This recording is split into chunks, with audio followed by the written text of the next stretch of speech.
Eh bien, salut à tous. Alors aujourd'hui dans cette nouvelle vidéo, nous sommes dimanche, il est un peu plus de midi et demi ici. Je fais cette vidéo pour dire au revoir au Dell ici, là, le Power Edge T110-2. Alors au revoir pourquoi? Tout simplement, je fais d'une part cette vidéo qui sera la deuxième et la dernière sur cet ordinateur, sauf si un jour il me revient encore une fois, hein, je crois pas, mais bon voilà. J'avais dit que je vous en ferai d'autres, hein, donc c'est un peu l'occasion. Je fais ça en speed, on va dire. Du coup, une collègue à ma femme a besoin d'un ordinateur, et vu que je suis un peu dedans, hein, en tant qu'auto-entrepreneur, elle est venue vers ma femme en disant ouais, est-ce que ton homme il peut pas me faire un PC, tout ça. Donc du coup, on a vu avec elle ce qu'il lui faudrait, etc.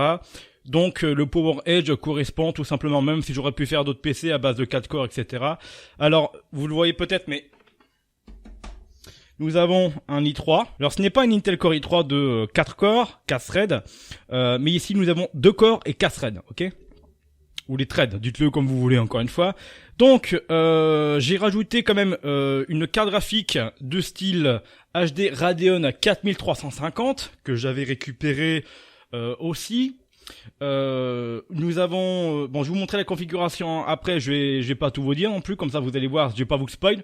Voilà, donc j'ai rajouté une carte graphique. Ce qui est important à dire là-dessus, c'est que le port PCI Express, puisque dedans nous avons une carte en PCI, on va dire standard, nous avons une carte SAS, une carte pour les disques durs, le RAID et tout ça, d'accord? Et donc ce que je voulais vous dire, c'est que nous avons un port PCI Express, mais pas un 75 watts comme normalement n'importe quelle carte mère, on va dire bureautique, gamer, ou ce que vous voulez, n'importe, une carte mère ATX basique, on va dire, aurait, puisque ici c'est limité à 25 watts.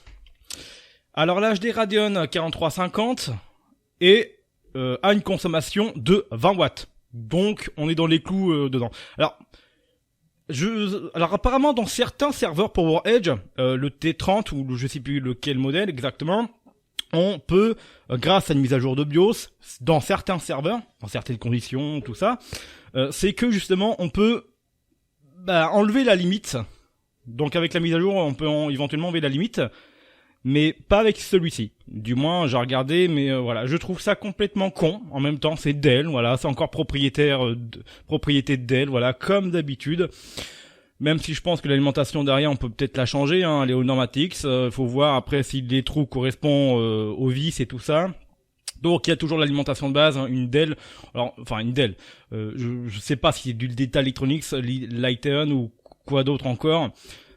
J'ai pas démonté et voilà, donc il y avait pas besoin de la démonter en même temps pour voir si c'était HS ou pas. J'ai fait des benches et tout ça parce que d'habitude, donc quand je récupère des alimentations, je regarde toujours s'il y a pas des condensateurs ou éventuellement de la poussière. Là, on n'a pas d'odeur de poussière, elle chauffe pas, c'est une 80+ en même temps, bon rendement, donc tout est quanti. On va passer à la configuration, on va un petit peu parler dessus. Alors pourquoi justement je tenais à vous montrer la configuration, puisque il y en a qui vont me dire ah t'as fait ça, t'aurais dû faire ça, il faut pas faire ça et tout ça. Bon bref, hein. Donc on a Windows 8 1, pas le Windows 8 hein, ni le Windows 10 hein. Pour moi c'est de la crotte hein, du moins là-dessus ça aurait été un peu plus compliqué. Donc nous avons un Intel Core i3 de deuxième génération, c'est un 2120 qui tourne à 330. Donc on a 2 corps et 4 threads, d'accord. 2 Go de RAM uniquement, c'est un système 32 bits et non pas 64, même si je pourrais en augmentant de la RAM, etc. Mais la personne me dit que voilà, elle a quasiment tous ses PC, hop, l'écran de veille, tous ses PC en 2 Go. Oula, excusez-moi la caméra, oula, faut que j'évite de faire ça par contre.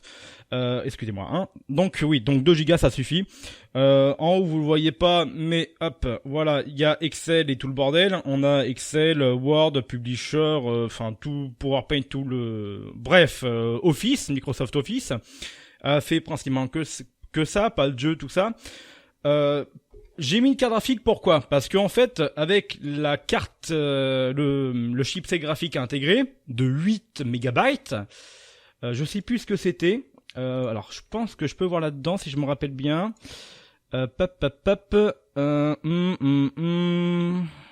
Ah, tout à l'heure, il était écrit avant que j'installe l'e-pilote, c'était inscrit aussi. C'est du MG quelque chose, faudrait que je regarde sur internet éventuellement. Bah, en fait, la fenêtre, dès que vous la déplacez, ça faisait clac, clac, clac, clac, ça saccadait à mort. Donc, je me suis dit, bon, bah, on va le mettre une carte graphique, c'est pas grave. Donc, vu qu'on est dans les clous de niveau consommation. Et, dedans, nous avons un vulgaire, j'ai envie de dire, disque dur Maxtor. 260 Go avec du NCQ en SATA 3, alors que la carte SAS en dispose peut supporter le SATA 6, hein, c'est prévu pour ça, d'accord, le 6 Gb par seconde. Et ça lui suffit tout simplement, et ça fonctionne merveilleusement bien.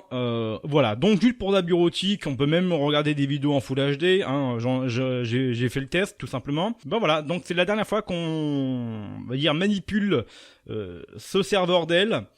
Je vous prévois une autre vidéo sur le NEC, le serveur NEC, puisque je compte le restaurer quand même, et ça me permettra de vous expliquer certains trucs qu'on peut pas faire, qu'on peut faire si vous récupérez, vous, un serveur à l'ancienne. Donc une vidéo vite fait, et on n'a plus qu'à faire ceci. Au revoir Dell PowerEdge T110-2. Oui, on arrête le système, et c'est la dernière fois que j'ai pu l'allumer.